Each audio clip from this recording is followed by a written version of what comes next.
নমস্কার, নিধিমার্গের তরফ থেকে আমি অভিজিৎ রয়। হাজারো চিটিংবাজের মধ্যে মানে এরা একদমই নয় চিটিংবাজ, এটা আমার সাথেই আছে।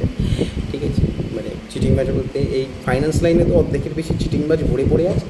এখানে একটু ভালোভাবে কাজ করতে গেলেও কাজ করা যায় না, আর অর্ধেকের বেশি লোক তো ঠকেই যাচ্ছে। ডিএসএ বলতে এখন ডিএসএর দ্বিতীয় নাম হয়ে গেছে দালাল।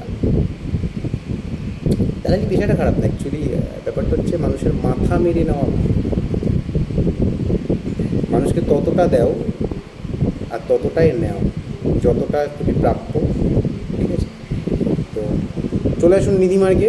আপনাদের যে কোনো পরিমাণ যে কোনো ফাইন্যান্সিয়াল নিড, পার্সোনাল লোন হোক, বিজনেস লোন হোক, অবশ্যই চলে আসুন। এখান থেকে সমস্ত কনসালটেন্ট পাবেন। হবে না তো হবে না, আমাদের 300 টাকা লগ ইন চার্জ লাগে না।